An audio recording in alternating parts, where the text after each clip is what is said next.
अस्सलामुअलैकुम। मोहम्मद अज़हर सिद्दीक अपने programme mess views के साथ हाजिर खिदमत है।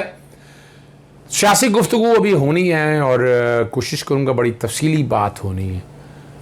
पाकिस्तान मुस्लिम लीग नून का जैसे मैंने कह दिया था बहुत बुरा हाल होने वाला है, सिर्फ अपनी हट धर्मी की वजह से, इदारों के ख़िलाफ़ साजिश से, और अब इनका वोट बैंक बहुत मुतासर होने वाला है।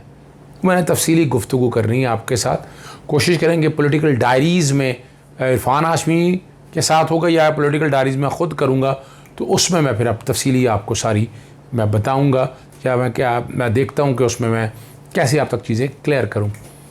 और आपने बलूचिस्तान में सबसे पहला बार जो है, सबसे पहली एडवांटेज जो है डिसएडवांटेज पीपल्स पार्टी के लिए और इसके लिए पाकिस्तान मुस्लिम लीग नून के लिए वो देख लिया। सिंध हाई कोर्ट में MQM के रहनुमा ख्वाजा इजहारुल हसन जारी डोमिसाइल के इजरा का दरख्वास्त की समात के बगैर वो कार्रवाई मुलतवी हो गई है। इस्लामाबाद हाई कोर्ट में बड़ा एक अजीब सा मामला हो गया कि कोरोना का शिकार वकील साहब जो है ना वो अदालत में पेश हो गए और खलबली मच गई। जुबैर जराल नामी जो है ना जी वकील जस्टिस मियाँ गुल हसन औरंगज़ेब की अदालत में पेश हुए और कहा जी मुझे कोरोना है लेकिन मैं पेश हुआ हूँ। वकील ने अदालत को बताया आप क्यों पेश हुए जब आप कोरोना का शिकार थे, आपको अदालत नहीं आना चाहिए था। और अदालत ने कोरोना के शिकार वकील को कमरे से बाहर निकाल दिया और ज़ेर इस्तेमाल कुर्सी भी बाहर भिजवा दी। और उसके बाद उनकी अदालत में इस्तदाद कोरोना स्प्रे जो है वो किया गया। अगला जो बात है वो नूर मुकद्दम केस है, काफ़ी डेवलपमेंट हो रही है, उसमें मैं अलहदा प्रोग्राम करूँगा।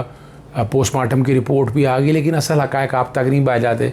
वो नूर मुकद्दम के केस पे हम जब सर्च करते हैं लोग जो कह रहे होते हैं वो सारे हम सामने आ जाते हैं, लेकिन असल हक़ाइक़ आप तक पहुँचने चाहिए। आप मरकज़ी मुलज़िम ज़ाहिर जाफ़र के वालिदैन जो हैं जुडिशल रिमांड मुकम्मल होने पर अदालत में पेश हुए और ज़ाकिर जाफ़र, बेगम असमत अहमद जी और दो मुलाजमीन के जुडिशल रिमांड में 23 अगस्त तक तोसी हो गई है। अभी जो अगर आया नहीं है चालान तो दोनों की डेटें आगे पीछे भी हो सकती हैं, फ़र्क भी पड़ सकता है। 14 रोज़ा जुडिशल रिमांड जो है ना ये अदालत दे देती है। हम चलते हैं आगे, एहतसाब अदालत इस्लामाबाद की तरफ लेके चलते हैं। आसफ जरदारी यूसुफ गिलानी के ख़िलाफ़ तोशाखाना रेफरेंस केस की समाअत हुई। जज सैयद असगर अली ने समाअत की है। नया प्रोसिक्यूटर इरफान भोला और वकील सफ़ाई फ़ारूक अचनायक अदालत में पेश हुए। शहजाद कलीम अदालत में आए और आसफ जरदारी के वकील जो हैं फ़ारूक अचनायक ने उन पर जरा की। तहरीरी तौर पर आपको इजाज़त मिली, कोई इजाज़तनामे की कॉपी नहीं है और सीज़र मेमो बनाया वो बाद में बनाया।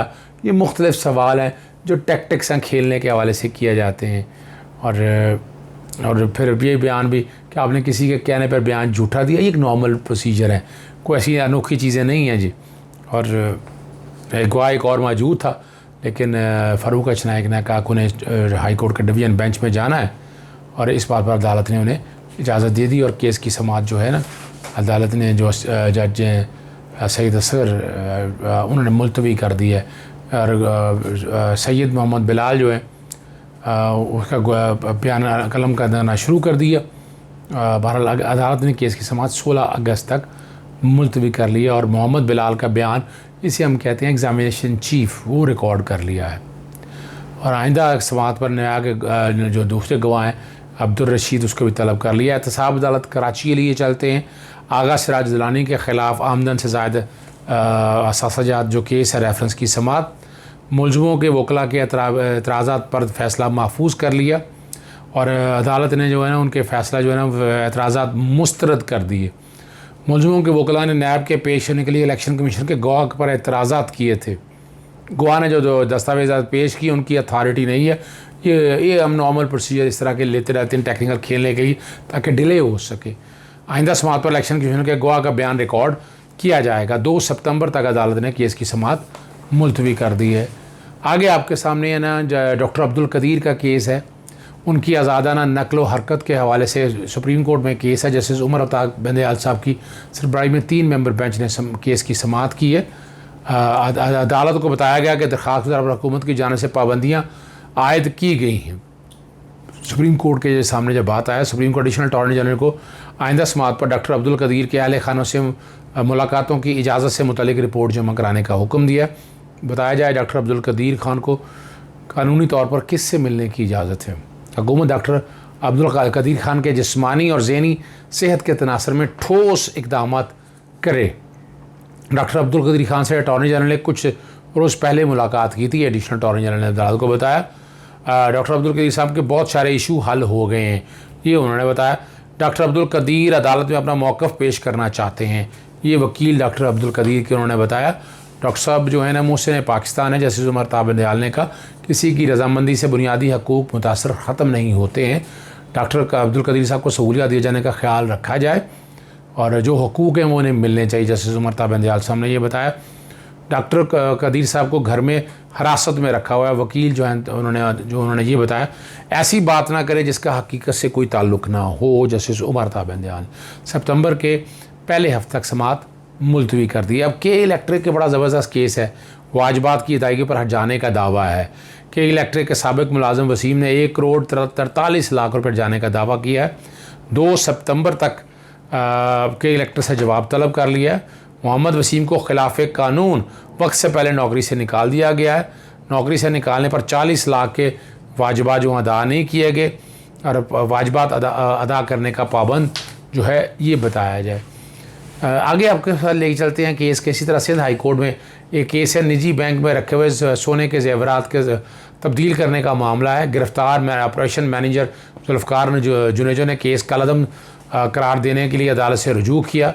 अदालत ने मुलजिम जुल्फ़कार जुनेजो की दरख्वास्त मुस्तरद कर दी। ट्रायल कोर्ट 2 हफ्तों के अंदर मुलजमान की दरख्वास्त ज़मानत पर फैसला सुनाए, अदालत ने कहा है। जुल्फ़कार जुनेजो गैर कानूनी तौर पर केस में नामजद किया है। मुलजिम से अदालत से इस्तना के केस ख़त्म कर दिए जाएँ। मुलजिम इस वक्त कहाँ अदालत के रिमार्क्स मुलजिम जुल्फ़कार जो गिरफ़्तार है उसके ख़िलाफ़ 3 अगस्त को केस बनाया गया था। आपने दरख्वास्त ज़मानत के लिए ट्रायल कोर्ट से रजू किया। अदालत के रिमार्क्स ट्रायल कोर्ट में दरख्वास्त पर ज़मानत दायर कर दी गई, ये वकील ने बताया।